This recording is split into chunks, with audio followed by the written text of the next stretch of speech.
No matter what you try to do, you can't deny the truth. No, no. And what the people choose ain't really up to you. Actions always find a way. This is the Dr. Ricky Pope Show, episode 3. And the purpose of the show is to explore identity, meaning, and purpose. And I have the wonderful pleasure to sit down today with George, a.k.a. Jorge, a.k.a. Blending Blades Valdez. Yeah, that's fair. Yeah. Okay. Yeah.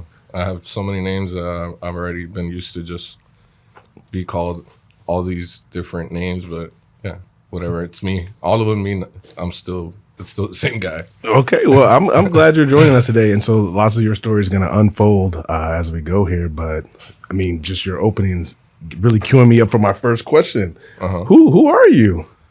I'd say I'm just a man, figuring it out as I go. I've been through many different situations, environments.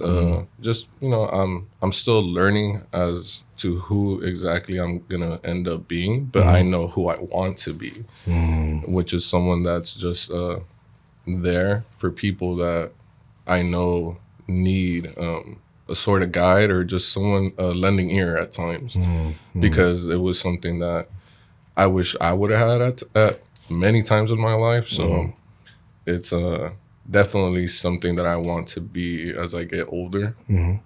Just be like a voice for certain people that need that, like a guide or motivational speaker or like perseverance, like all these things that people sometimes that grew up in my environment or were in the situations I was in could have had or wish they had.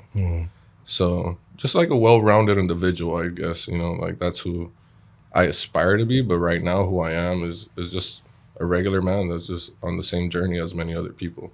Well, you kind of alluded to young George. Tell me about like what was your youth like?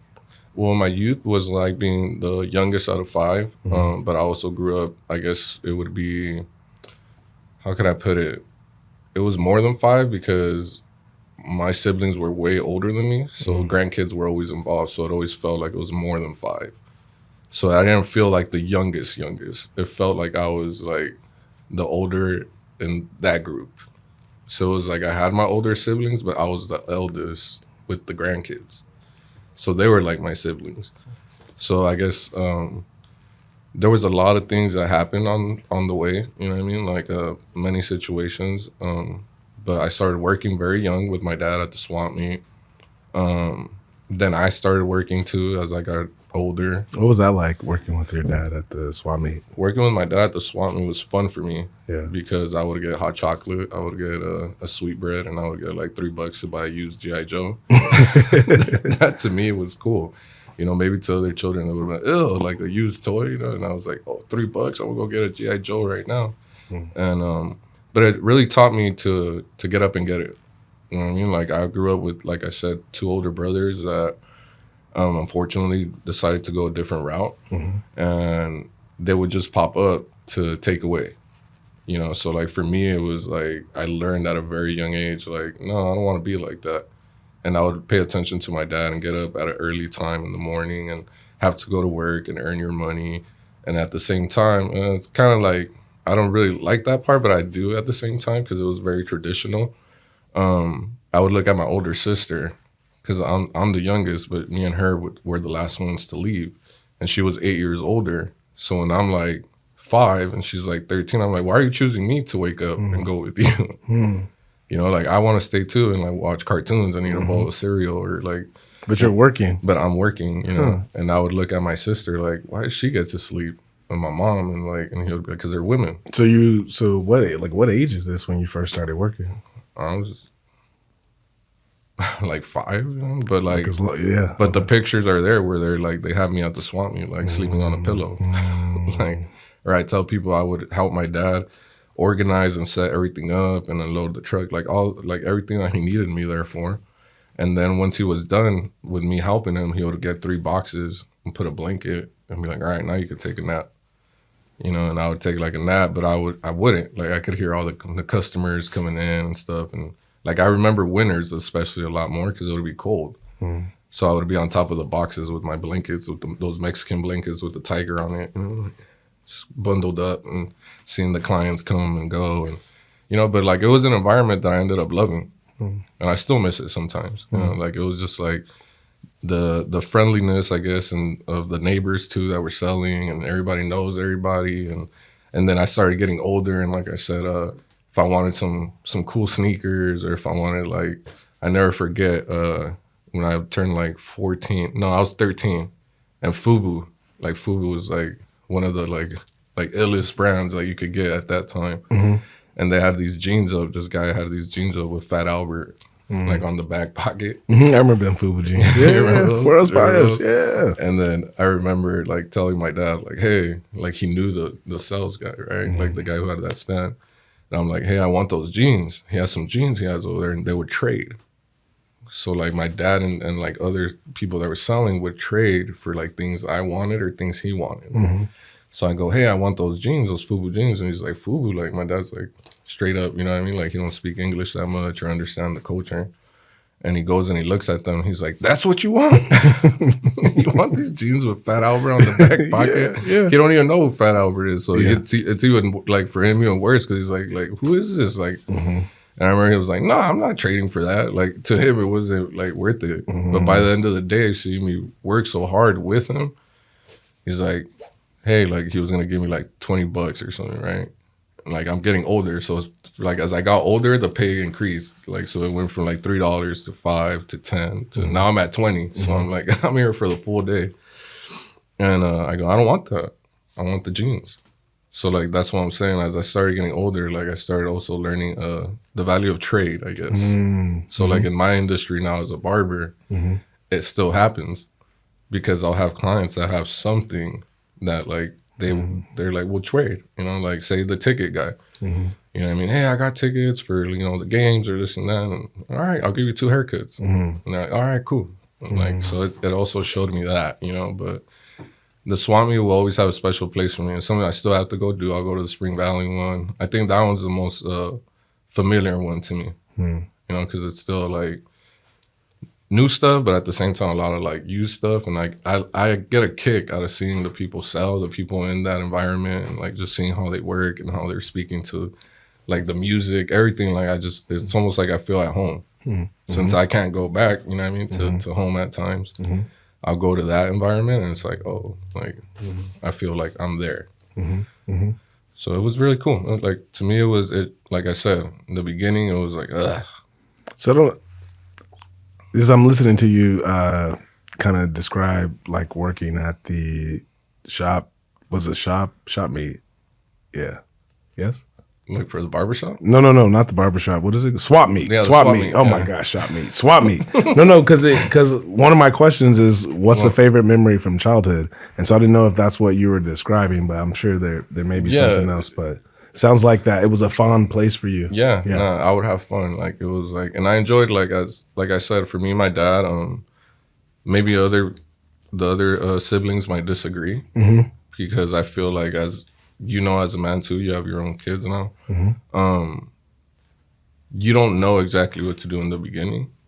And I feel like you learn. It's not something that you could like really plan and be like, yeah, I'm gonna do, like, you have an idea of what you might try to do or something. I don't have kids, but I feel like that's the way it is because my siblings will be like, oh, my dad was different with you. And I'm like, yeah, well, you're the first like 3. Like, it's like anything in life. You're learning as you go. Maybe he didn't know exactly how to show more love, how to be more kind, how to like have talks with you. But like as I came along, the 5th kid, I feel like he already knew like, okay, I want to try different. Maybe he thought himself like I didn't, like treat them as well, or I could have done better. And like with these 2, I'm really going to put it into work.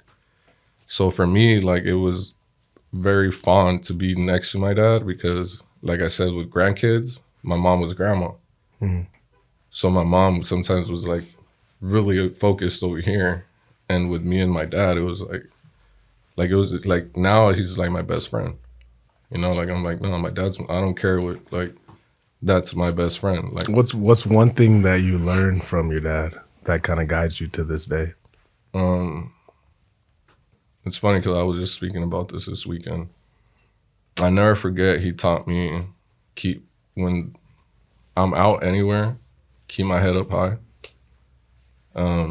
Stay focused, walk firmly. Never like step with a false step, always know to walk firmly. I might trip, but it was something that I knew I might trip over. And he also taught me that no matter if I didn't have no money, if I was in the worst situation, if I like found myself with my back against the wall, to still feel I was more than the billionaire.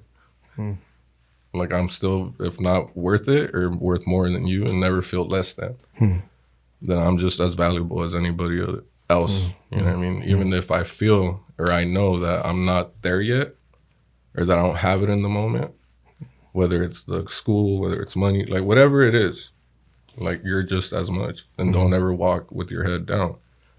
Always carry your eyes, like where you're looking at. I don't know how to describe it exactly in English, how to put it in words, you know? How would you say it in Spanish?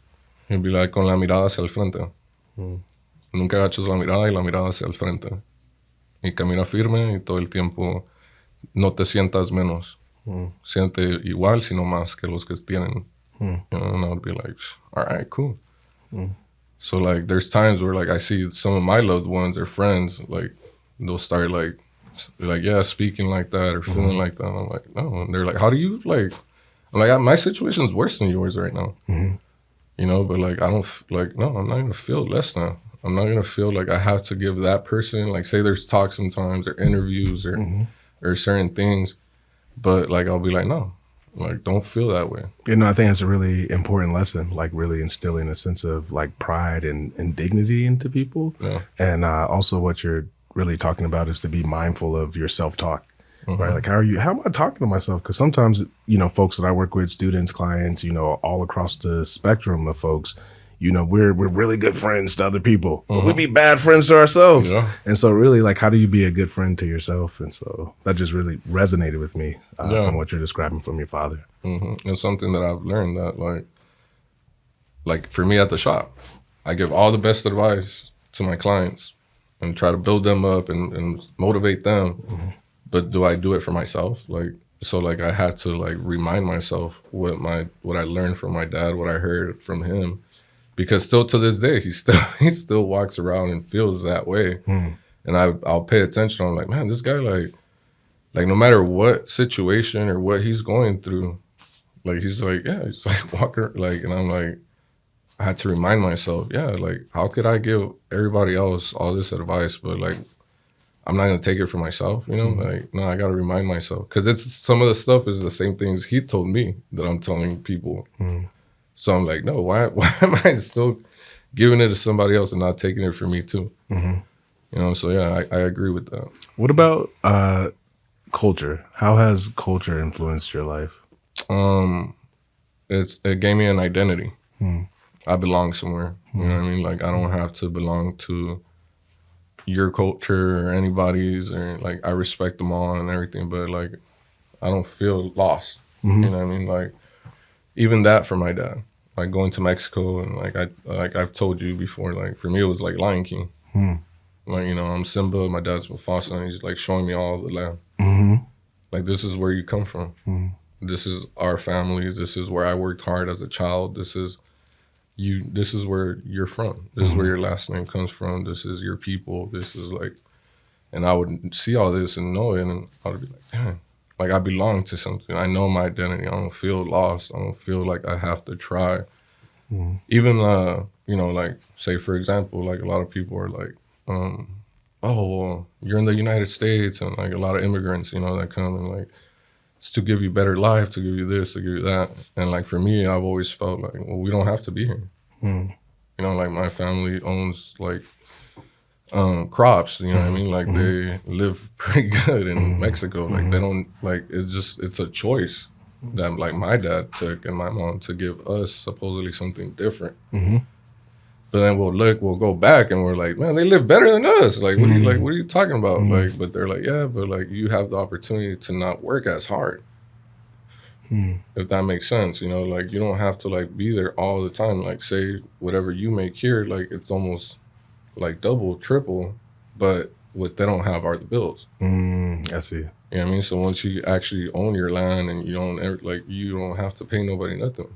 So right here, yeah, the pay might be, but it's like now you have to pay this, you have to pay that, you have to pay it. So it's like it doesn't allow you to be like that. So for me, my culture all the time was like, nah, like I belong somewhere. I know what I could have done over there. I know what my dad could have had over there. So like I never felt like any type of way about it, and I accepted it since I was young. You know, the music, the language, I could read, write it. Like, I enjoy, like, listening to banda, norteño, like, the music where my dad is from and what he would listen to when I was a kid. Maybe when I was a kid, yeah, sometimes I'll be, oh, man, like, I'm over it. Turn that banda music off. Yeah, please. Return to the Mac on. You know, like, Morrison on, man. Like, like, what are you doing, man? Like, I don't want to listen to this. Put some new edition on. Put some, like, I don't know, you know, because I would listen to what my older siblings would listen to, because not all of them were accepting like that of it. You know, I felt like I was the one, like, even now, like, it's weird. Like, if they are having or struggling to find a word or to find a song, or, like, for my mom's birthday, like, hey, what songs? They hit me up. What songs do I get from my mom, like, to put on this clip, on this video thing, because I don't know, like, and I was very accepting of it. Like, I even dressed like my dad for a minute, like, you know, when I was, like, 17 to like 19, like I really, like, I would take his clothes. I would go into his closet and take his coats, take his boots, take his like hats and stuff, you know, and he was like very prideful of that. Like, oh man, like Jorge's not scared to show like yeah, like he's my son, you know, like he knows. So my culture for me is very beautiful. It's something that I've accepted, you know, and I'm okay with. I know a lot of Latinos or Hispanic people or Latinx, I don't know what they like, what everyone chooses to, you hit them all, to identify with, you know, Chicano, like whatever, you know. But I'm very like, no, I'm one of those few. I feel that's left, and like with this age and people that are getting younger, I feel like they're getting, like, when I speak to them, like they're like, oh, like I know, I can understand Spanish, but I can't speak it. Like a lot of them, you know, are like, yeah, like I like that music, but they don't know exactly what state it might belong to, what part of Mexico, like what, like it's like lost, you know. So for me, I'm one of those people that I'm like, nah, like my nieces, my nephews, I like breaking them down to them, like, and still schooling them and how beautiful it is and where we come from, you know, because like even some of my, I got a little cousin that lives up here now. He gets a haircut with me.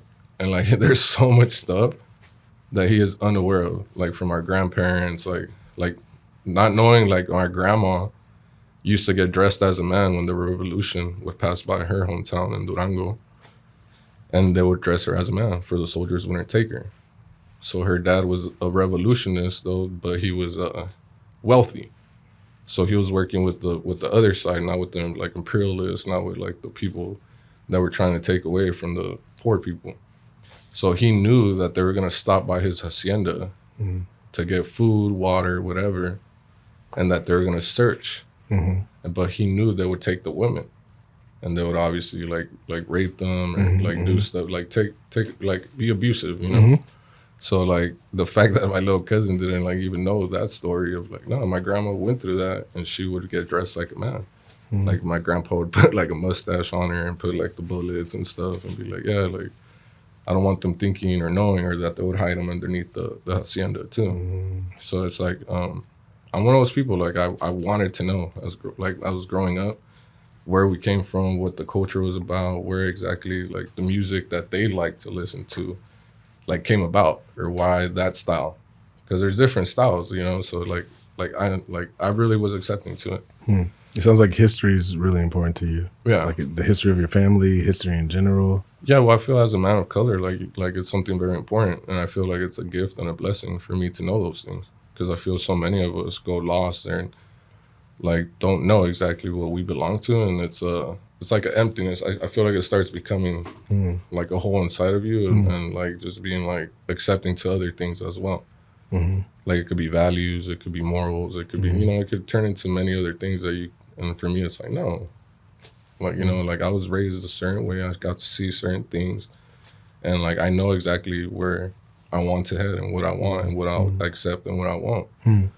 So I just feel it's very important.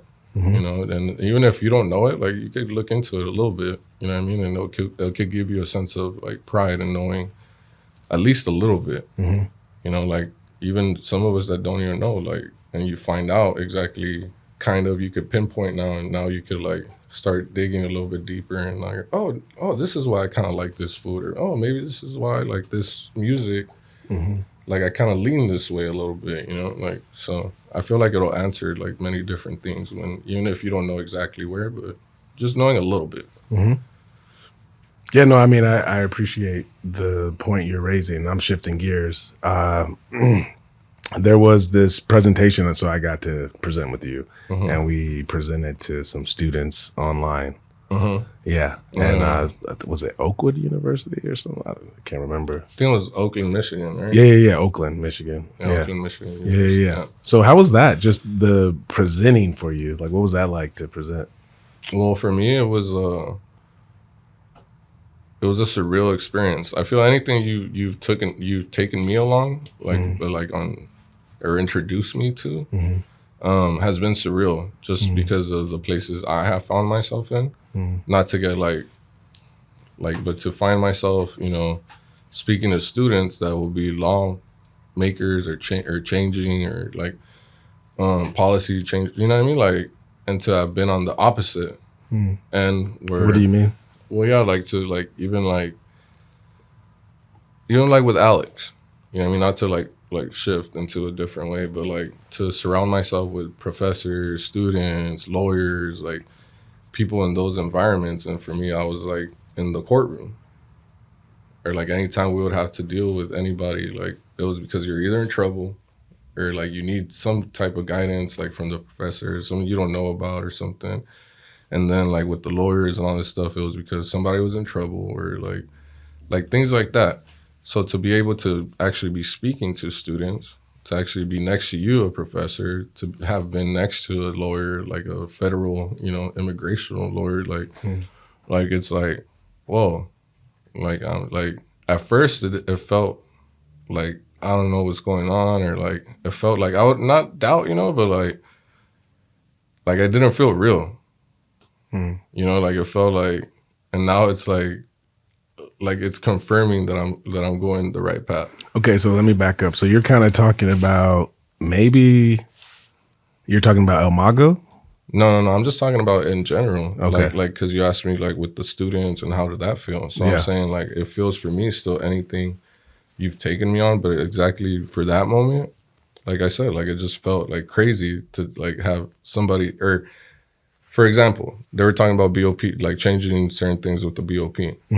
You know, and I'm like, oh, like you care to talk to me about it? But like I was the one, even though like I know why you're asking me, but I was the one in there. Like I'm like my opinion, like you want my opinion, like and like me, like why, or like you know, but at the same time, like I understand.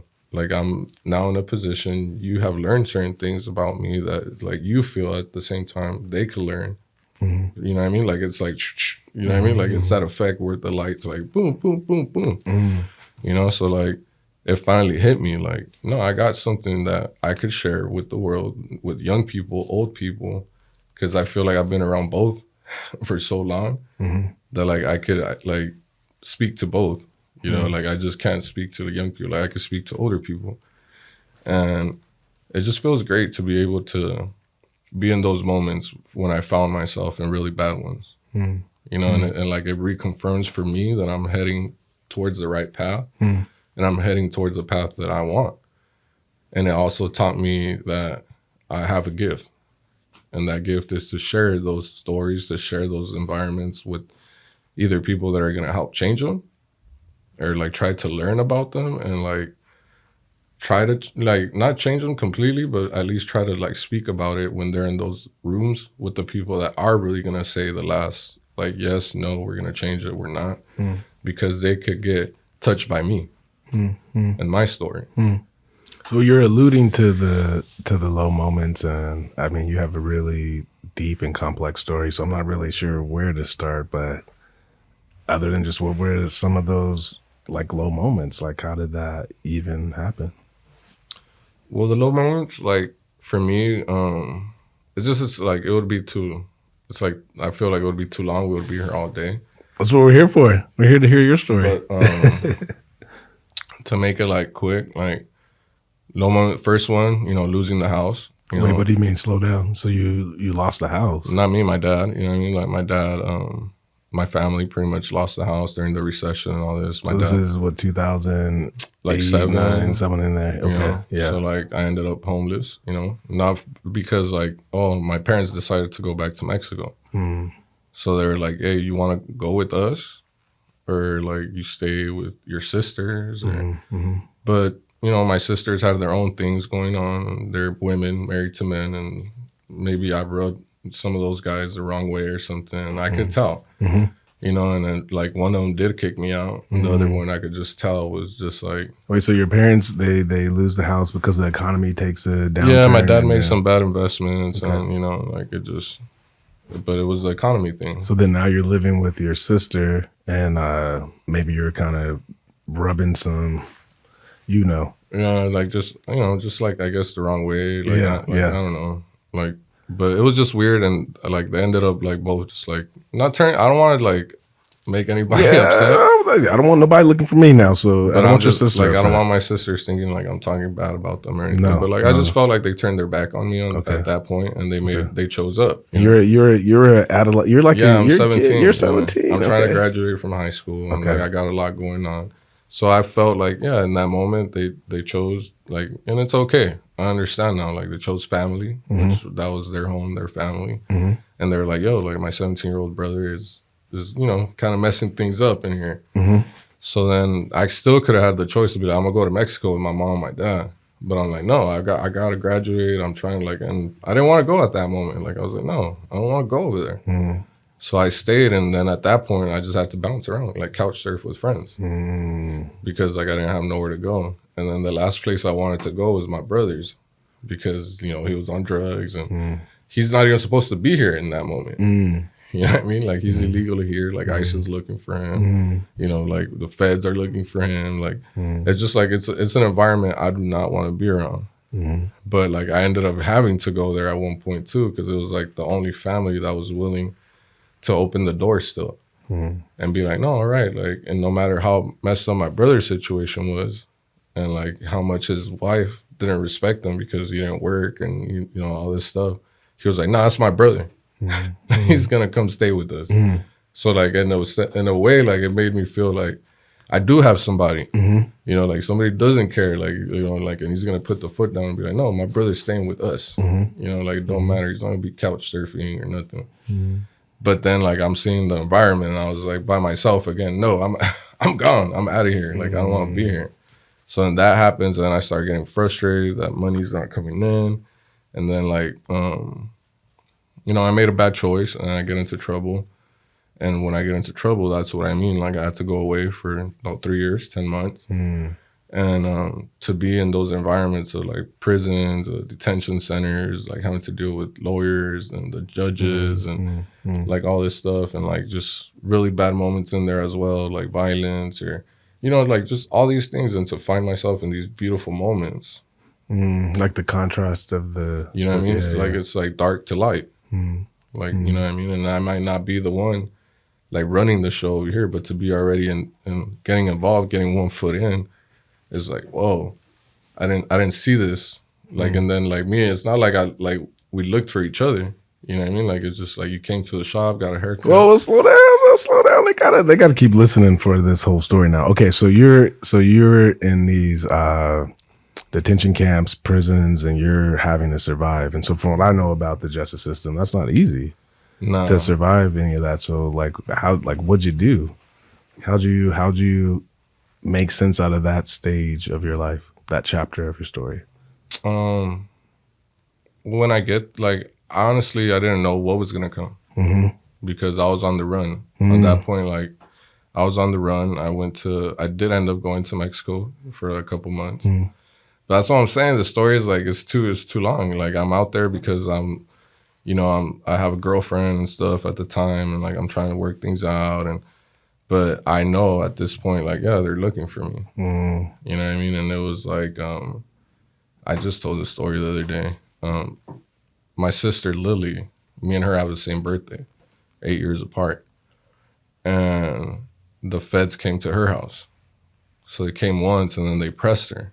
But they came in like movie style, like, you know, like 20 deep. Oh, wow. Like dogs and guns out and stuff. And my sister's like, what the hell did Jorge do? You know, like she knew I was up to something. But like I never let my family in, like to like exactly what it was I was doing, which was crossing drugs. Like I was crossing drugs, and I was doing that like quite a few times. You know what I mean? And when I finally stopped, which is another part of the story, because I'm taking criminal justice at this point. Like I stopped on my own. I was like, okay, like I did what I had to do. So wait, so at this time you're in college? Yeah, I'm in college. And so I'm taking criminal justice. I was already on my second semester. I wanted to be a U.S. Marshal. You know, like and I was joining the Army too at that time. I was joining the Army, and I was gonna go demolition. And then I was going to community college for criminal justice, and that was my plan. You know, I'll do the Army, I'll go to college, and I'll come out and I'll be a U.S. Marshal. You know, like that was my plan. So you had a plan, but I'm just thinking from what you've already shared, I'm just wondering, man, because your parents went like they lost a house, and so they could have took out a little loan for you to go to college, but you didn't. No, they couldn't do any. They couldn't do any of those things. They couldn't even help me with financial aid. Yeah, because my dad's taxes and all, like there was always like something, some type of circumstance, you know, that it wouldn't allow me to open that door up. So I would have to try to figure it out on my own, and then once the door was shut, like I would get. And then I'll be all right, I'm gonna try again until it reached that point where it was like, okay, I need to do what I gotta do. But then during that time, a lot of bad stuff was going on with these people that I was like working with, doing all this illegal stuff. So it scared me because it was like people are getting hurt, people are disappearing, people are like. And then you're in college studying this stuff. No, like, well, that was before the college, before I made the decision. I was like, okay, like this is getting dangerous. And the same people that I was working with, like, it's so funny. It's Christmas time right now. In December, they go, hey, you know what? We're taking a break. Like everyone go to their families, enjoy the earnings of the year. Like, it's like they have it set up to like where December comes along, like everyone's supposed to chill. You know what I mean? Like at least the people I was with. And like a fool, like I'm like, I get greedy. I'm like, I want to make some more money. So then I go to some other people. And these other people they stole my identity. So I only work with them once. And during that trip, they decided to steal my identity, and like they put a truck under my name. So they burned me out. So now I can't do nothing now. But it was a blessing because like I said, in this moment, for the people that don't know about this stuff, like it was a drug war going on. So it's shifting leadership. So people that I knew that I was messing with were either disappearing or like having to switch sides. So since I got burned out, like they just kicked me out. You know, like they're like, hey, like you're no good to us no more. So things could have we could potentially not be having this conversation. Yeah, we could have potentially not be having this conversation. Wow. So like I was like pretty much saved. Like the universe some way, somehow, even though in the moment I was pissed off. It looked out for me and it got me out of that life. So that's when that moment I'm realizing like, yo, like we lost the house. Like it's really happening. Like everything's going to change for now. I'm going to try to go to college. But then I was like, I want financial aid. And when I apply, they need my dad's stuff. And it's not working out. So like I still had a little bit of money that I was using for my books to help my parents out with certain bills and stuff. And then, one day, me and my dad, we go visit my grandma, and I have my books. Like I'm going to class, like, but I had no idea up to that point about the stolen identity. So like I go to class. I mean, we're crossing back, and they send us a secondary, and they're like, "You're not even supposed to be here." And I'm like, "What do you mean?" Like, "Yeah, you're not supposed to be here right now. Like you're supposed to be like in jail right now, like in a detention center." And I'm like, "No, I'm not. Like I'm obviously I'm right here." And I have my books. I'm going to criminal justice. Like, I thought I was, like, so smart. Like, I'm like, I got criminal justice books. Like, what are you talking about? Like, I'm trying to be on your side. And she's like, nope. She's like, I'm going to write this down. Go speak to this agent at this facility or whatever and find out what's going on. but I can't tell you what's going on. So that's how me and my dad go the next day in the morning. ICE agent tells me, like, yeah, like someone put a truck under your name and put 70 pounds of marijuana in it. At the time, it wasn't legal. It wasn't like something like now. So they put it in the muffler, they busted it right here in Pine Valley, and like they arrest some dude.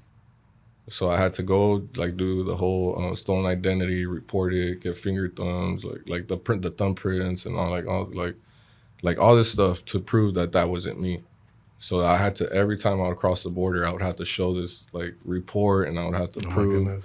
And they would send me to the back, and they would like run my fingerprints and make sure the pictures and like I had to go through this like for months. And then, like I said, you finally reach them showing up to my sisters. You know, and I'm like, what? You know, like, what's going on? Because up to this point, like, I was like, I'm just going to go to my parents, like, in Mexicali. Like, I was like, there's no point in me, like, wanting to, like, I'm getting pushed out of all these environments for some reason. So I had, like, I always say by myself, realize that's not my path. That's not where this is not what I'm supposed to be doing. This is not what I was meant to do. Like, I stopped on my own. I didn't, like, I would tell the judge, I didn't need you to punish me. You know, like I had learned my lesson on my own. But, you know, I did commit a crime. So when they show up to my sisters, they scare her. They tell her, we're going to take away your kids in the house. So where is he at?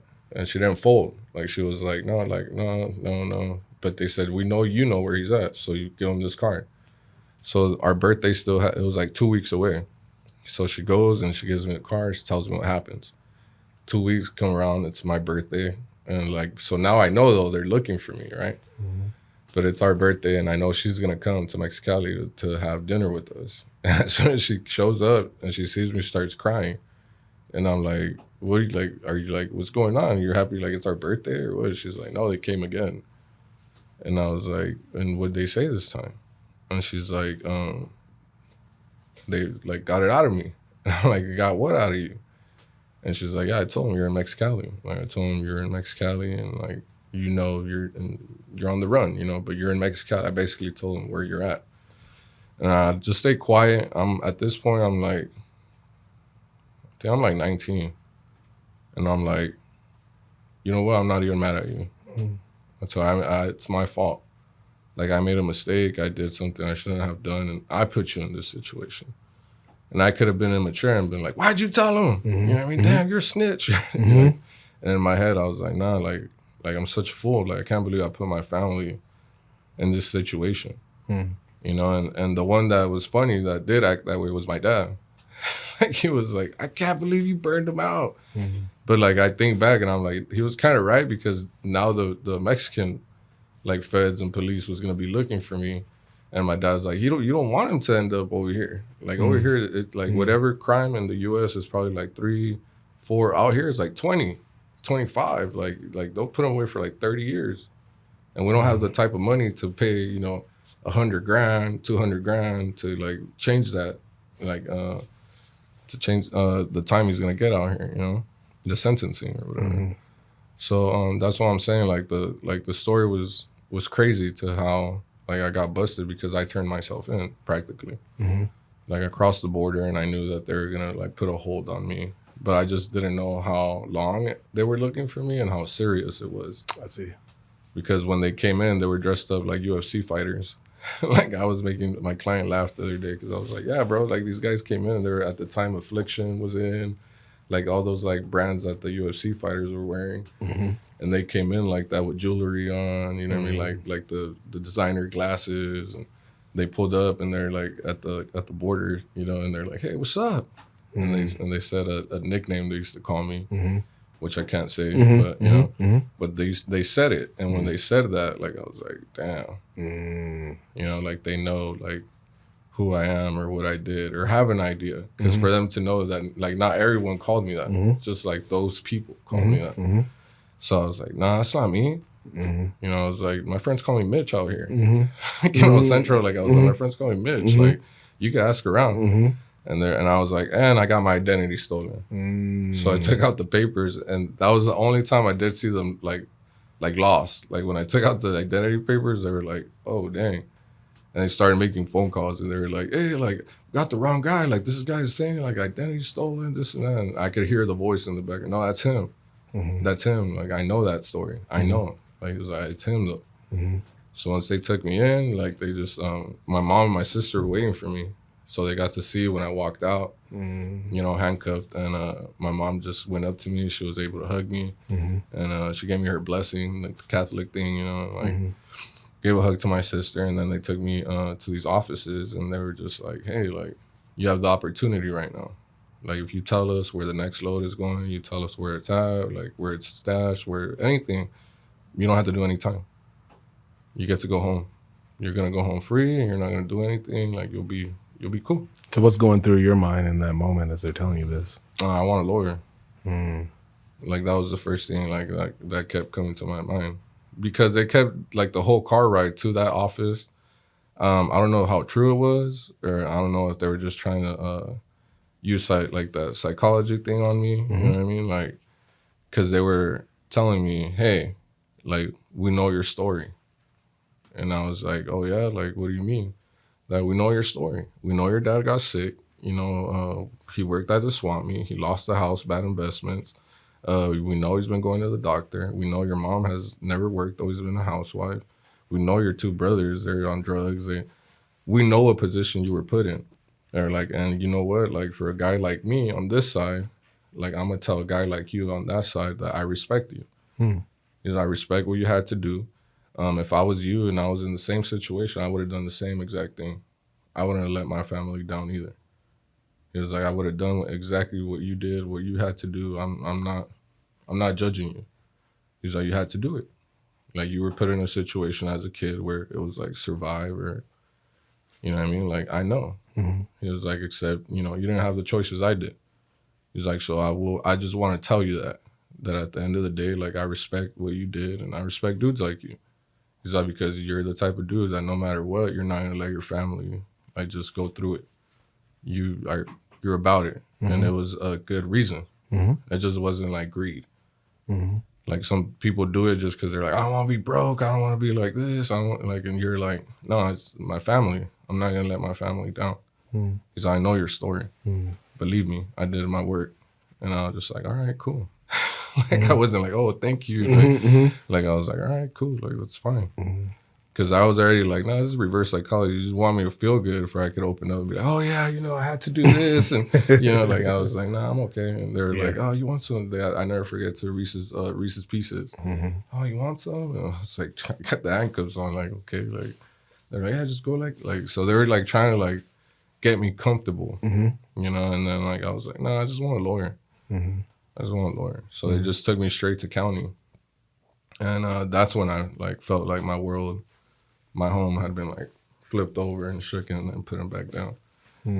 Because it was an environment like I had heard of through my brother. You know what I mean? Like, and like, I knew I was gonna have to make a choice, even with what side of my culture I was gonna run with. Make a choice? What do you mean? Yeah, because it's like you got the paisas, which are the guys that are from Mexico, and you got the homies, the sureños, that are Southsiders, that are Chicanos, raised on this side, but gang affiliated.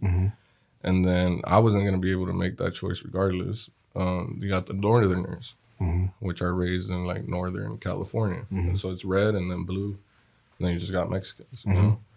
So I knew they were gonna approach me and ask me who I was gonna roll with when I came in there, and I didn't know.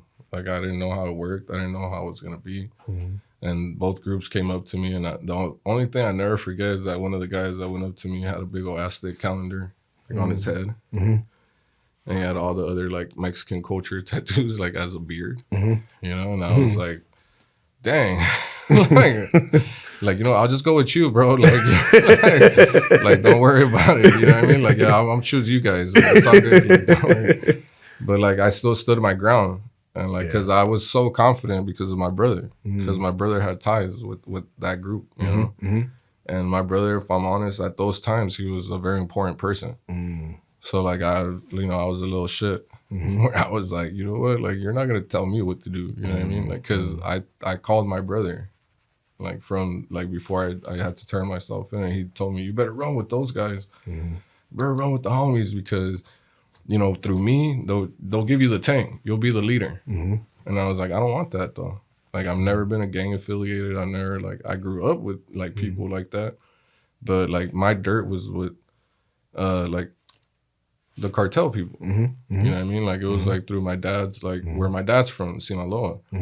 You know what I mean? Like, they call it the cradle of the narc. You know what I mean? So it's like, that's something so normal out there that it's like, it's not even seen as like, oh, like what, like, oh, it's criminal activity. Like, it's just like, oh, like people are so poor, and that some of these individuals choose to go that route. But most of the time where they're from, like, since it's gonna be like a safe house, or it's gonna be like somewhere that they could go hide when like everything hits the fan, they take care of all these people. You know what I mean? Or they build homes. They do so many things in order to have that protection when they come back to that area. You know what I mean? Like they all do that to whatever part they're from.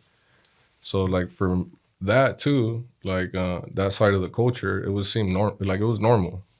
And plus on my dad's side, like my dad's brother, he was the commander for federal police in Baja. So like there was ties there too that I got to see as a child. All right, so coming into this system, you have to pick a side. Yeah, and then so the picking of a side, is that for survival, or like what is the purpose? It's for survival, and at the same time, like to not be by yourself. But that's the survival part. Okay. Where like you don't want to get put in a situation where you don't belong to a group, and now they'll take advantage of you. You know what I mean? And it's not always like what people think in the movies, like, oh, they're gonna rape you.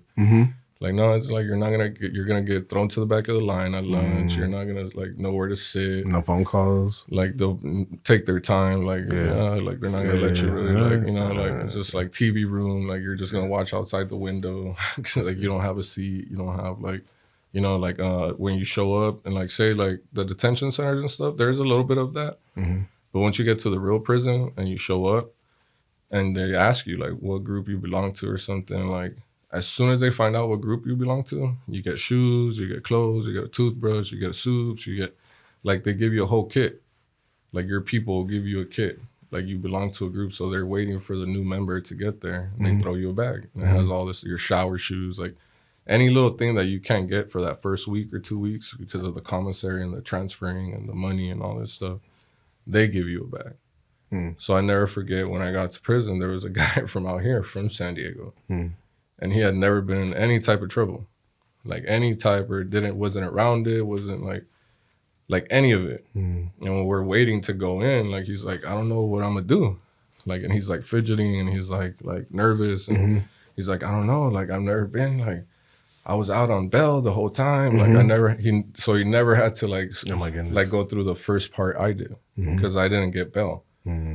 So I had to go through that whole beginning stage. And like this environment I was gonna step into was gonna be a new facility, new prison, but it was gonna be the same type of people, the same groups, the same, especially in California. So I'm like, nah, you should roll with us. Like, just roll with the P-Dogs. They call the Paisas P-Dogs. But the P-Dogs back the homies up. So it's like they're still like the same, but like they bump heads at times. And then like that's when like little fights or little riots could happen and stuff like that. But at the end of the day, they have to back each other up.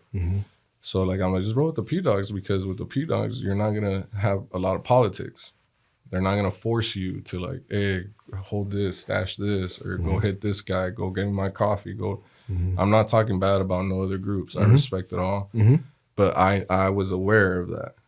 You know, that you have to really earn your place. You really have to, like, if you haven't done no dirt, you haven't done anything, you're at the bottom rank.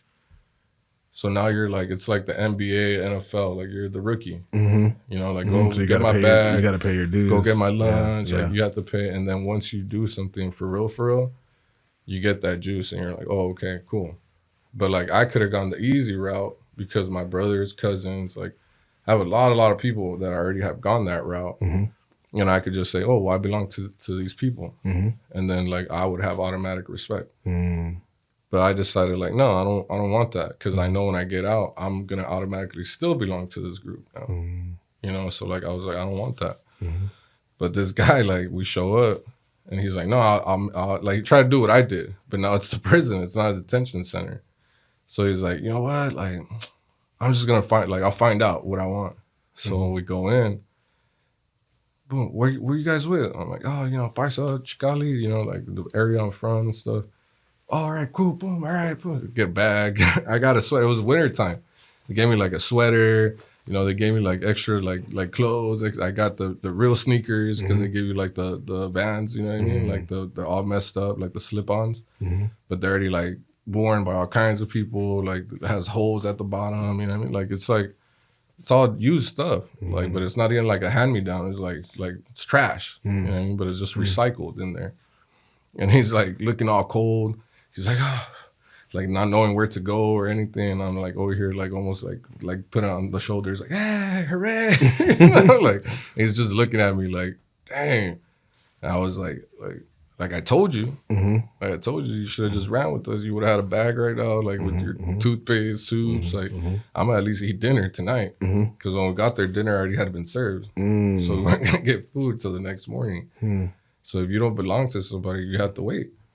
You're not going to eat unless someone really touches their heart, which is something that really doesn't happen in there.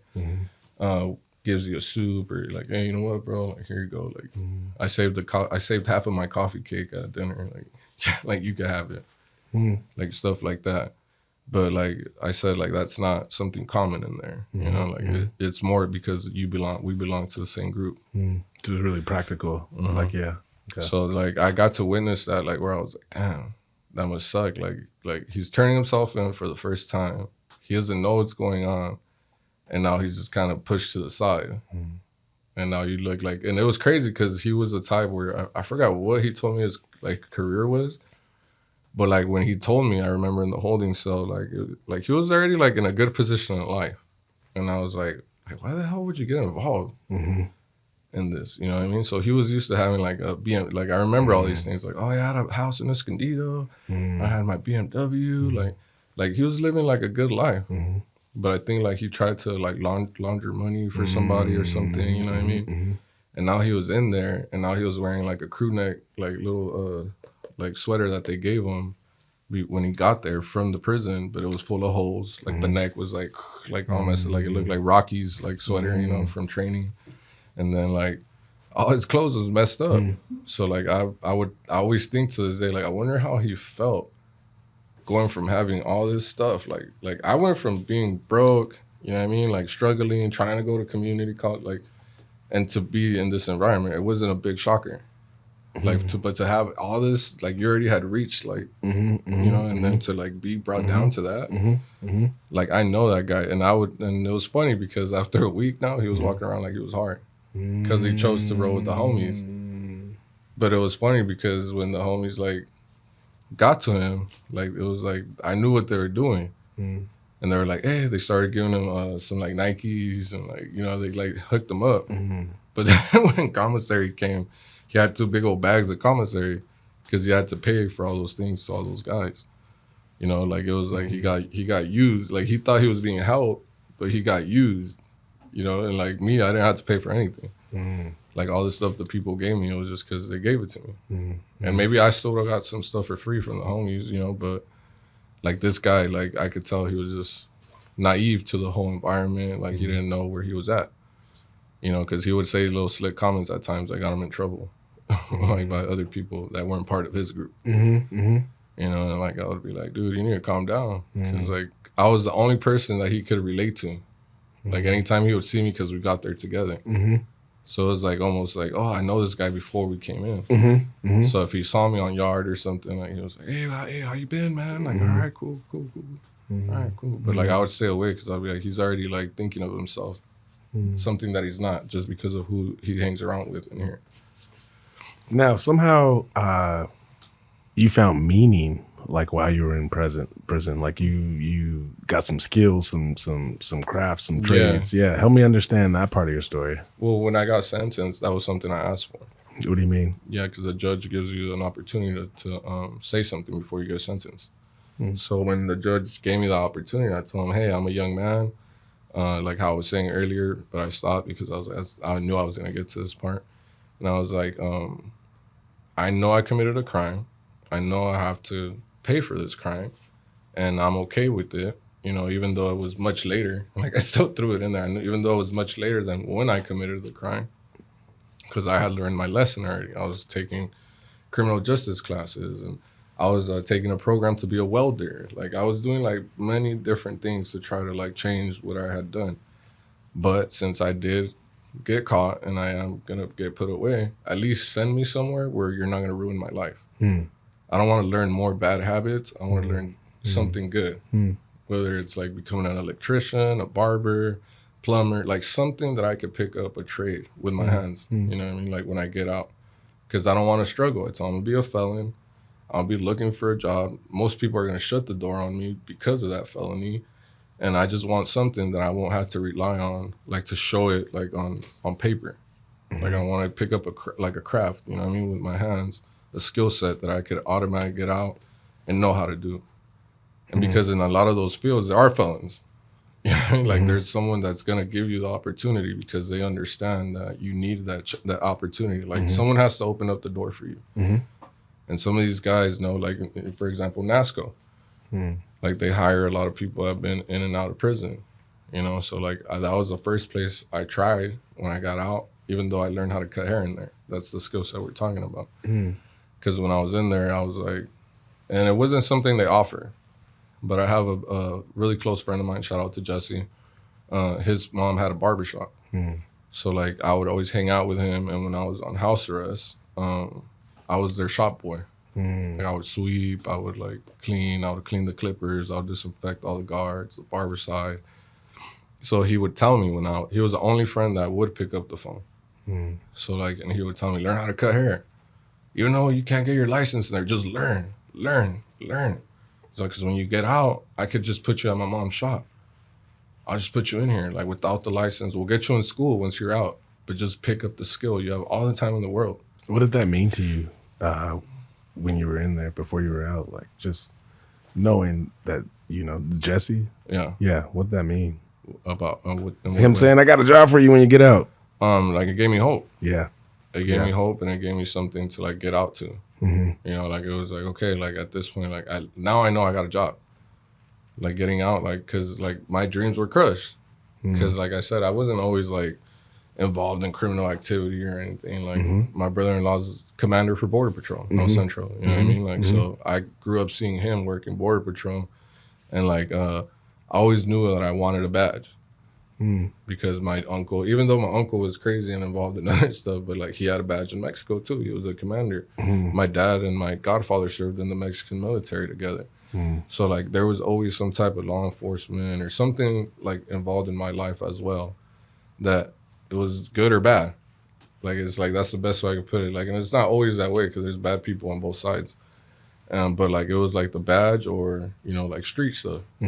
And it was like in my world, like that was the most respected. Like if you have somebody, like it's like training day. You know, he's going to the most notorious blood neighborhood in LA, but nobody messes with him. Why? Because he has the badge. But he like grew up maybe around the same environment, and same people, and he's not scared to go into those neighborhoods. But he gets the same respect as the leader of, you know, the crew or whatever. So like for me, it was like it's one or the other. I didn't want to be a doctor. I didn't want to be a lawyer. I didn't want to be like, I was going to be one or the other. And it was like almost destiny because I had both of them in my life.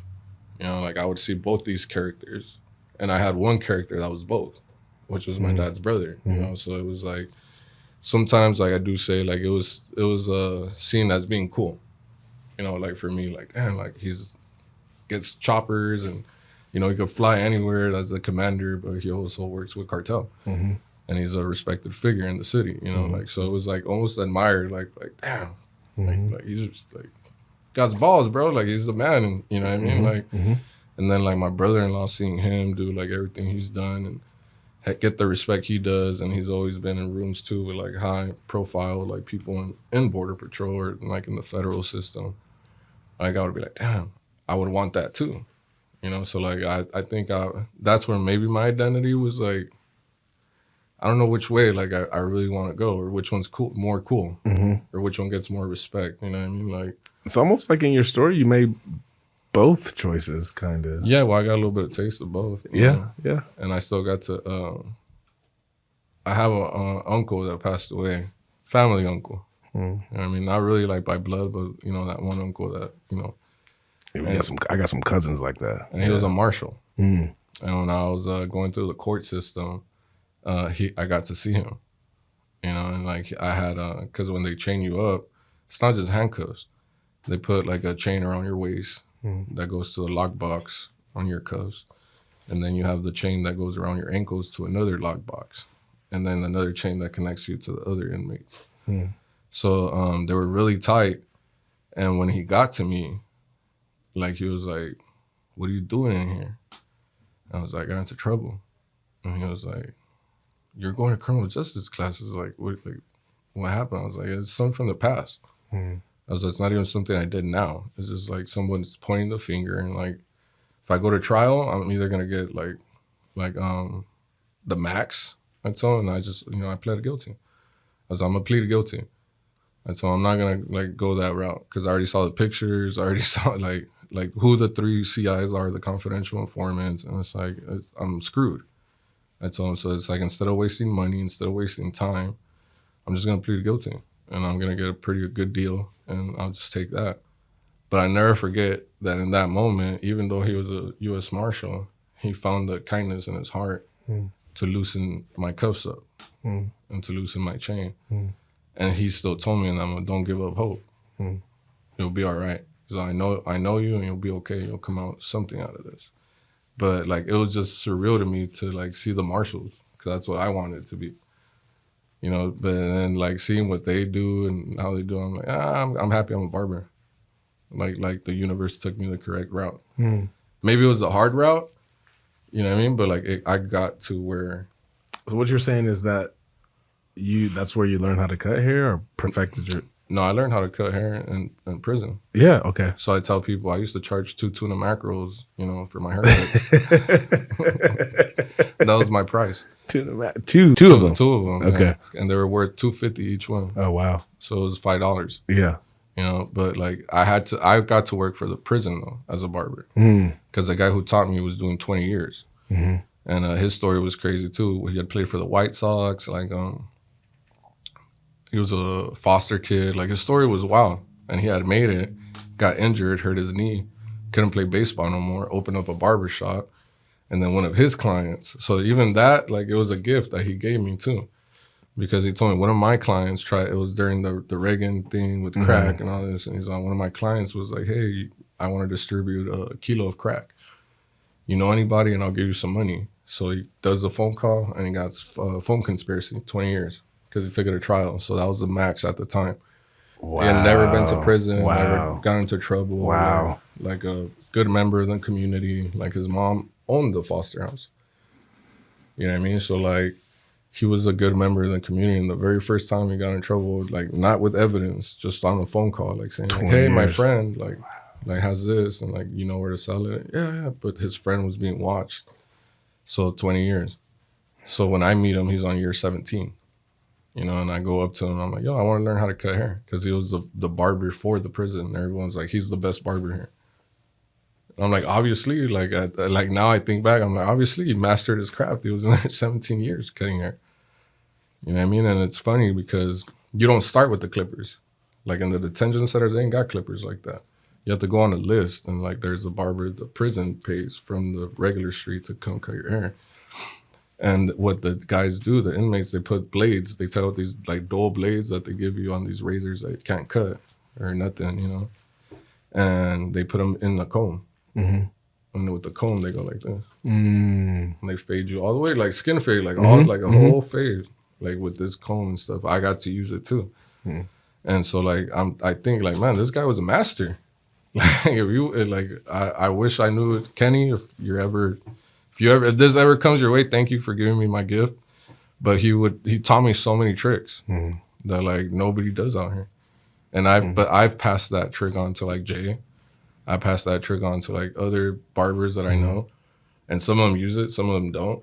But like people know, like I cut certain angles or certain ways, and it's thanks to Kenny. Like Kenny taught me these things, So he becomes my guy in prison. And he forced me not to be scared to cut. And I take a lot of my swag, a lot of the, like how I cut around the chair, a lot of like, I got it from him. Because I'll just watch him. A lot of people think it's my cousin. A lot of people think, oh, it's Jesse's that like you took that, and it's like, nah, it's Kenny. Like Jesse's, like I got to see how it was at the shop, but we had at the camp where I ended up at the very end, it was a small little barber shop, like small. I mean, like smaller than this, like small. But I would see Kenny like working there, but like he wouldn't really talk to nobody. He would just put his headphones on, and he would just start cutting.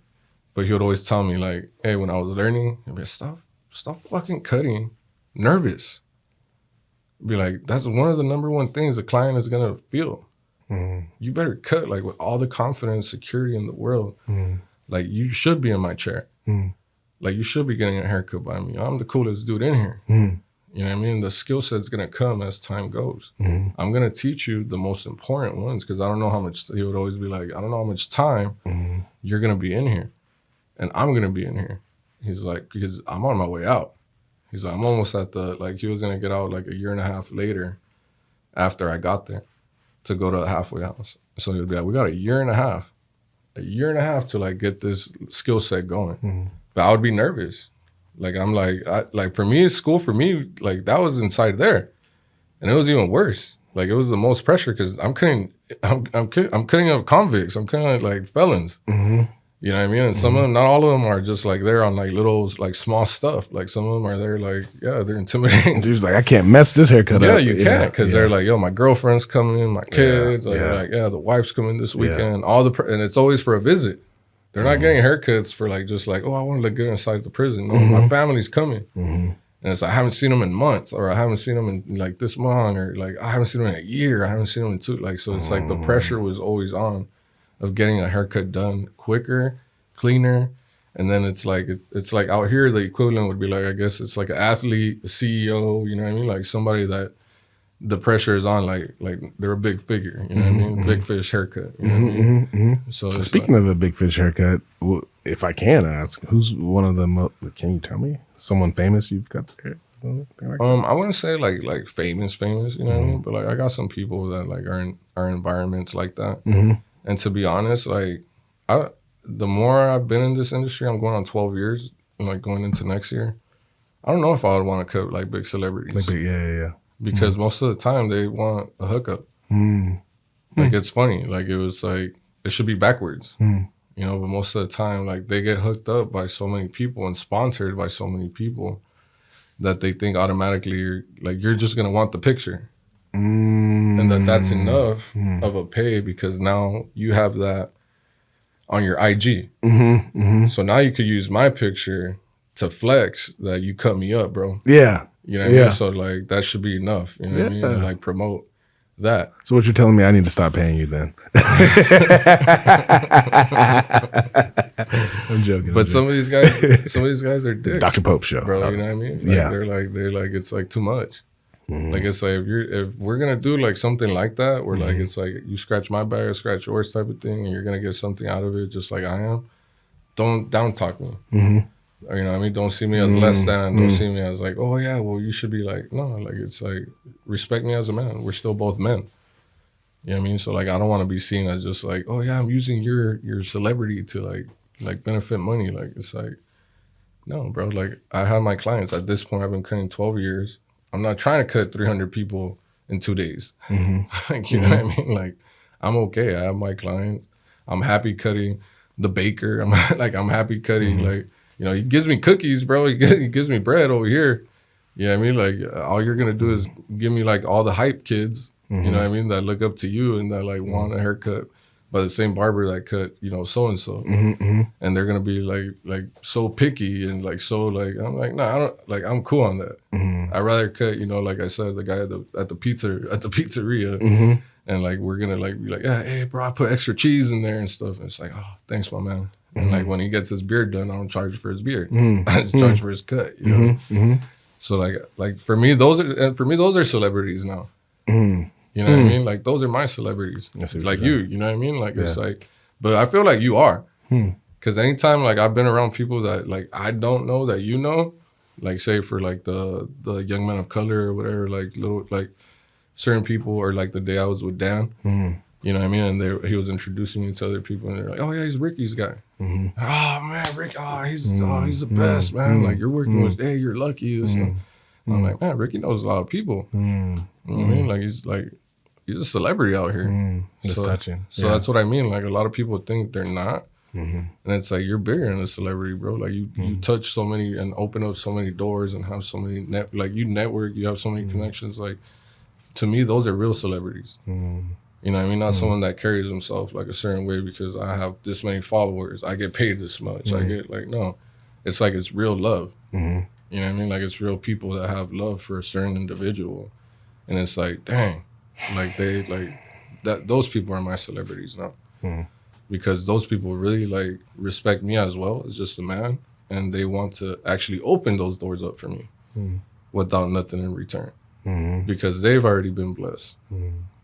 You know what I mean? Like the same way I see my blessings, I feel like you see your blessings that way too. And it's like, why not pass it on?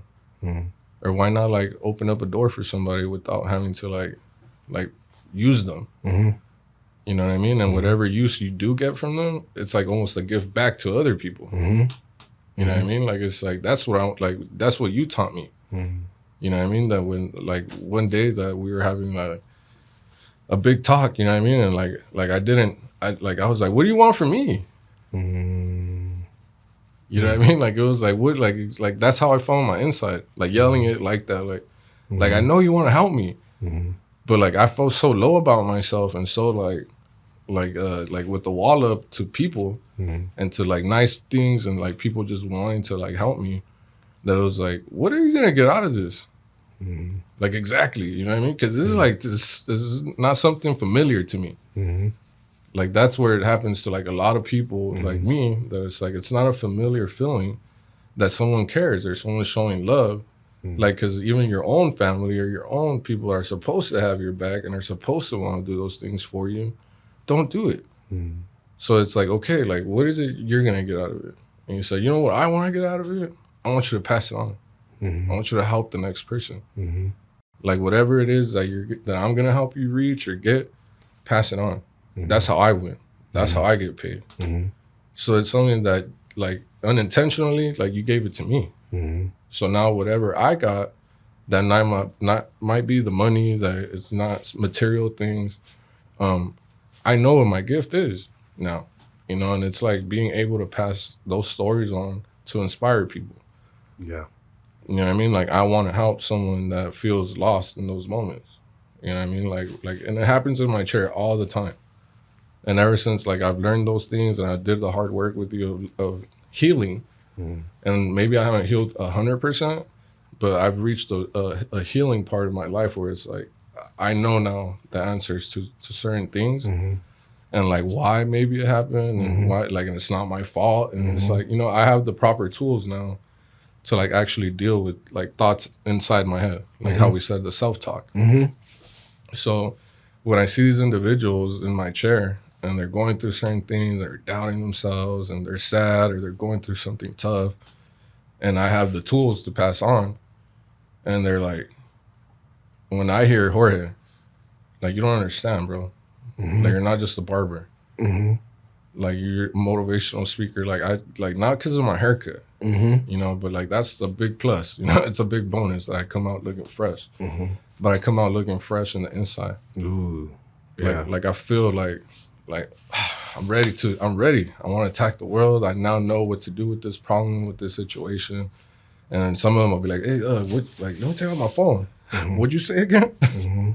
Like, let me write this down. Because like, you know, like I need to remember this later. Yeah, no, I think people need that, but I think men in general need a space like that. And I mean, really thank you for the work you do, right? Like just, you know, having some man cutting on your face and just the vulnerability that takes. And then on top of that, like the storyteller that you are and the knowledge and the philosophy that you're dropping. And so, yeah, I already know you're out there changing lives. I think one of the things we talked about was it mental health first aid? And I just thought that'd be so cool for barbers. See, I'm giving away ideas now. But I just think that'd be really cool to be able to just talk to people about what's going on. And I know that informally happens. So yeah, it's a big part of it. That's what I'm saying. Before in the past, like it would feel like almost a competition. Like, oh, well, you're going through that. Well, I'm going through this. You know what I mean? Like, it was like, and now instead of like, well, I'm going, like, it's like, well, I've been through this. Mm-hmm. You know what I mean? I'm still going through this, but, you know, this is the way I deal with it. Or this is the way I try to, like, see it. Or have you ever thought about it this way? Mm-hmm. You know what I mean? Like, have you ever felt, like, just, like, think for a second, you know? Like, and I break it down to them. They're like, I hadn't thought about it that way or seen it that way. And I could automatically see the anxiety, the frustration, the anger, whatever, kind of like, man, you're right. You know, like, I'm overthinking this, you know what I mean? Like, yeah, I shouldn't. You know, like, and I always think back to you, and I'm like, damn, like, he was right. Like I'm already giving it back. You know what I mean? Like I'm passing it on without intention. Like I would, like, it wasn't like something. My thinking is that you were doing that before. Just when I heard you talk about like your nephews and some of the, you know, people in the community growing up with you, and just like what you wanted for them and what you wanted to give back. So I agree with that, but I just feel like it was like with sadness. You know what I mean? Like now it's like more like I feel good about myself, and I feel like I could actually like really like see those things and really pass it on. Even for myself, like things that I thought I was gonna struggle or like I wasn't gonna be able to do or get to and stuff. And now it's like I inspire myself now. That's what I'm saying. When I look at those videos, when I look at like the El Mago, like that's the biggest one. How do I go from like getting sentenced and apologizing to a federal judge, you know, and like going to now standing, giving a speech in front of all federal like lawyers. Yeah. Like, and I worked on a project with them. Yeah. What was that like to work on the El Mago project? It was like a reflection.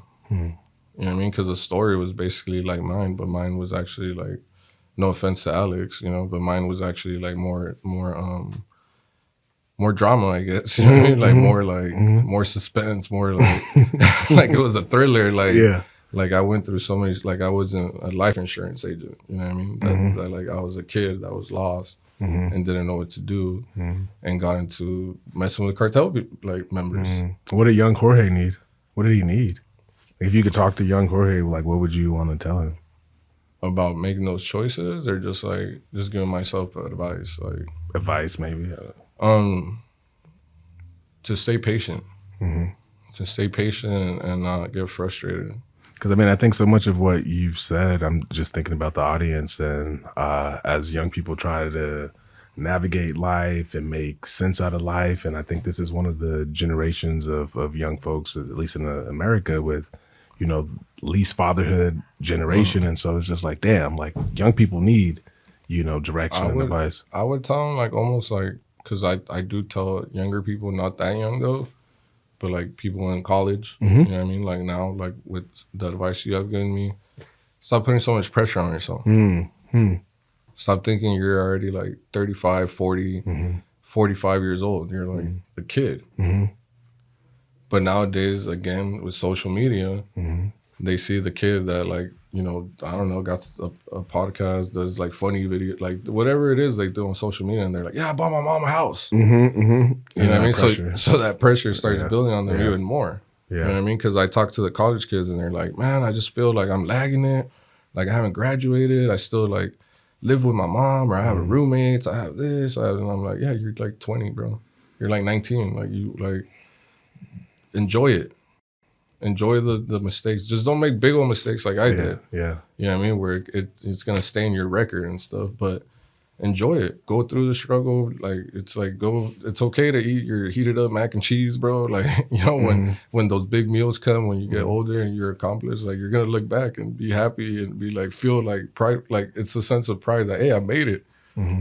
You know what I mean? Like, but and then you could look back and you're gonna laugh at those microwave like mac and cheese, you know, that you would, those Chef Bar, whatever it is you're having to do right now. Go get all the quarters to go get your Jack in the Box tacos and stuff. You know what I mean? Like it's okay, bro. Like stop like thinking that you should be taking your mom out for a lobster dinner like on Friday night when you're at school. You're young and they're cheering on for you. They're happy for you. Like, but sometimes parents do put that pressure on too. Like. Man, what you doing? This and that. It's like, he's a kid. You know what I mean? He's a kid. He's going to make dumb decisions. He's going to lag it to do certain homework, certain projects. But as long as, like, you're still on the right path and you're still, like, wanting and motivated to get somewhere, once you lose that motivation and you're just settling and you're just like that's where it gets hard or it might struggle, but like I would love to have told myself, you're not a dad, bro. You're not a big brother. You're not your uncle yet. You're not like, you know what I mean? Like all these pressures that I felt because I was an uncle at 2 years old. So it's always like, and then like my dad telling me like, hey, look at your brothers, man. Like they're messing up. So I always felt like I can't mess up. Not even like small, like little mess ups. Like it's like I was put the pressure of like, you have to do something with your life. And then my mom and dad telling me, so it was like they almost spoke it into existence because they're like, as soon as you turn 17, we're going back to Mexico. As soon as you graduate high school, like, like we're going back. You're the last of the puppies, and you know what I mean. Once you grow up, and you're like, and to them, growing up was finishing high school.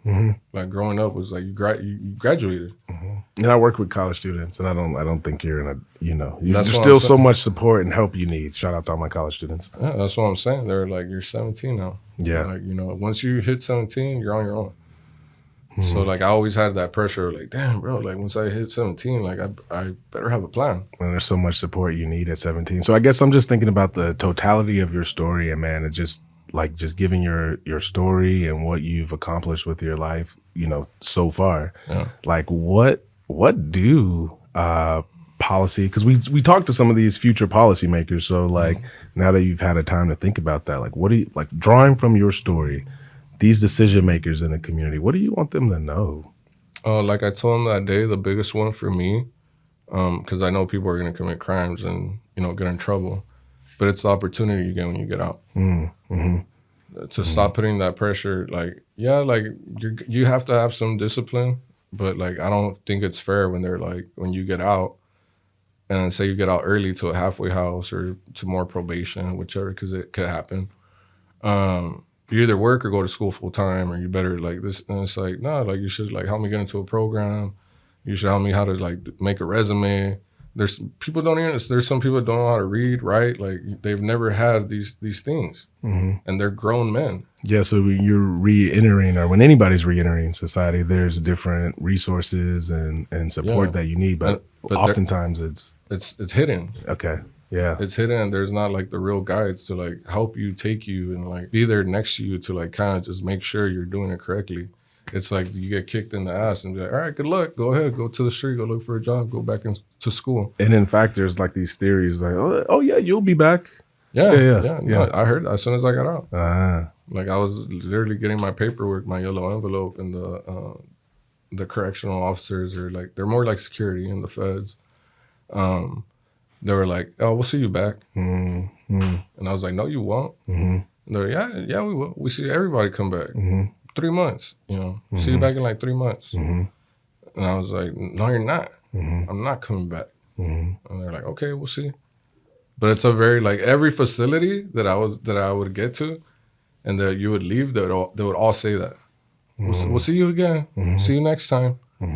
It's like this, like they put it in your head almost. Like you're not gonna change. You're not gonna be able to get a job. You're not gonna be able to go to school. You're gonna go back to what you know because it's quick money. It's like as soon as you get frustrated, because when that first door shuts on you at Pizza Hut, like because you start the day. I shout out to Snooze because I'm doing way better now. But Snooze, the brunch like restaurant. Okay. Yeah. I got here to San Diego and I applied to be a dishwasher. And they interviewed me 2 times. And on the second one, they were like, man, we really like you, but with the felony on it, we can't have you here. And I was like, I'm going to wash dishes. Like, I'm going to be in the back, like, and they're like, no, sorry. Like, you're a cool guy, but like with the felony, like sorry. Yeah. And I remember feeling like so, like, defeated. Like being like, dang. Like, not even a dishwasher. Like, man, I was the best one in prison. What are you talking about? You know what I mean? Like I had all the experience. That's one of the first jobs they give you. So I was like, man, I can't even like do that. I mean, you're really dropping a lot of game here, man. Snooze, if you want to cut costs, like, there you go. So I remember I was just like, yo, like, not even a dishwasher. Damn. Like I was like, but look at me now. You know what I mean? I didn't give up. Yeah. A week later, somebody hired me as their manager in a barbershop. I went in there just to talk, just to be like, hey, like, you know, I saw you help wanted. I don't have my license. I'm trying to get back into school. Can you give me a couple hours in the afternoon or something? Like, and he was like, you don't have a license, but you know how to cut? And I was like, yeah. And they're like, all right, show me 2 haircuts. So as soon as I walked in, he was like, you got your tools? And I was like, I live down the street. I go get them now. He was like, go get them. I got 2 haircuts for you. So I did them, and he already had 5 other barbers working there. So I do them, boom, boom. As soon as I finish, he's like, yo, you're quicker than all these guys and cleaner. He's like, and they all have a license. He's like, but I'm looking for a manager because I'm going to open up another barbershop. And I need somebody to be my eyes here. And just the way you're speaking, the way you carry yourself, and the hunger I see in you, I don't care about the license. I'm going to try to help you get that. He was like, so just come in. You're my new manager. And I was like, and that was in that same week that I got denied the dishwasher position, and now I was the manager at a barbershop in University, like heading towards North Park, City Heights, you know, in between both neighborhoods. So I remember, like, I won again. You know what I mean? So I was motivated again to like, all right. But then without a license, I kept running into like this like slumlord type of mentality where it's like, well, you don't got a license. Like they like, I would get fooled. Like, yeah, we'll treat you great, this and that. Next thing you know, I need you to work 7 days a week. I need you to just have lunch here. I don't want you going out getting lunch out there. You know what I mean? Like just little things that were like, what? Like, why are you taking, like, what makes, I'm gonna keep your tips. I'm gonna keep like, what are you talking about? Like, but as you don't have a license. Man. But and since I knew that and I knew I needed money, I needed to work, I would take the L. Like I'd be like, all right. So that's why when I tell these young barbers, like, you guys are lucky to come to a shop like Classic Cuts. You know, that you come straight up into it. They feed you all these walk-ins. You're making them a good amount of money. They got water for you. You got like, it's like, dude, you're spoiled. Like, I'm like, I didn't get any of those things when I first started. And it was like, yeah, I didn't have my license, but I stuck to it. There was days where I would work in Imperial Beach, lived in City Heights, work 2 hours, get like, you know, $28 for those 2 hours, pump gas, buy myself a burger, and like put $5 away a day. So by the weekend, I was like, oh, I have like $40 or something. Wow. You know what I mean? Yeah. And like, so I went through all that struggle where it was like, I know what it's like to put in the work. You know what I mean? So like, when I talk to these young barbers, I'm like, you guys are lucky. Like, you guys got to feel blessed. Like, even if you make, some of these guys will make like $600-800 in a week. And they're like, like, I want to make more. And I'm like, you don't even have a 6 months cutting hair. Like, what clients did you come with to start making so much money? Like, how many people are you bringing into the shop to get your percentage up on your commission? Or like, if you're paying rent, like, why would the owner give you leniency on like $50 less, $100 less when you're not even bringing nobody in? Like, what are you doing for the shop? You know, or are you showing yourself your value? Like, are you showing them your value when you're not cutting? Are you cleaning? Are you like offering like, hey, anybody need me to go pick up some lunch? Like, I ain't got nothing right now going on. Like, anybody want me to tighten up their guards, their clip, like their blades? Like, you need like, you got something for me to do? You know, and some of these guys, they'll just sit down and be on IG, and they want it all. You know, so like, it was definitely a struggle in the beginning, but I'm happy to be where I'm at.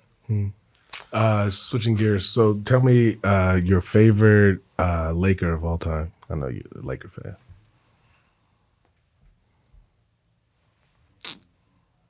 Well, I don't want to sound like that, but you know, Kobe's always gonna be my favorite Laker. But favorite, like, I guess, role like player, and like, Ooh, role player. like Devin George. Okay. He was one of my favorite. And Derek Fisher. D-Fish, 4 D-Fish, seconds. Devin Jordan. 0.4 seconds. And then back in the day when I was younger, Van Axel. Yeah, Nick the Quick. And then Eddie George, too, was on that team. Tenacious defender. And yeah, I'd say them were my favorite right there.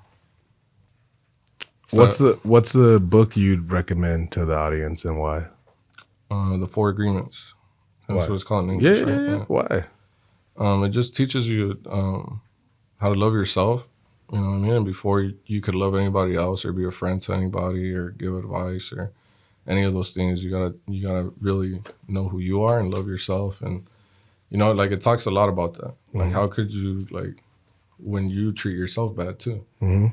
And then it also teaches you how to speak to people. You know, putting bad energy out there. It's like you could almost speak things into existence. Mm-hmm. You know what I mean? Like, so it taught me a lot about how to love myself, how to love others, how to speak to others, and how when you speak to others a certain way, it's actually a reflection of yourself. And sometimes, like, the things you don't like about others and all this stuff and so hard on others, sometimes are the big parts of yourself. You know what I mean? What's the podcast you'd recommend to my audience and why? Let me see. Which one do I listen to a lot? Well, I listen to a lot of different ones, but I don't want to, like... No, it's okay. You should wait till you see Dylan's episode, man. We just gave out so much free advertising in that episode, man. I need lots of sponsorship. Like, come on, sponsors. I'm trying to think of, like... Because I watched the Shannon Sharp one a lot. Club Shay Shay? The Club Shay Shay. Yeah. I watched that one a lot. I just feel like, just besides sports, like his upbringing and like stuff that he likes to speak about on there, it's a lot of like life stuff too. You know, and he likes speaking to a lot of the younger audience too. So I like that one a lot. I like the what is it, the All the Smoke with Matt Barnes and Stacks. And then there's another one. I don't know what that one's called, but it's another basketball one too with Quentin Richardson and Darius Miles. You like basketball a lot. I watched that one a lot, and the one that I've learned a lot from, and it might be a personality that a lot of people could see, like, but the Mike Tyson one. Oh yeah. Like I love that one. And even just following him on IG or whatever, like I just like the quotes. I like it's a lot of motivational speaking, and I think I would say yours too now. That's funny. Yeah. But like whenever I do have time, I'd say those are the top ones I listen to. Because I'm cutting hair so much, like I'm already gonna turn into a barber chair one of these days. You know what I mean? Like I'm at the barber shop all the time. So when I do have time, I'd say the first one I said, the Sharp, the Club Shay Shay, and the Mike Tyson would be the ones I listen to the most. My last question. What's one question you wish I'd asked you, and how would you have answered?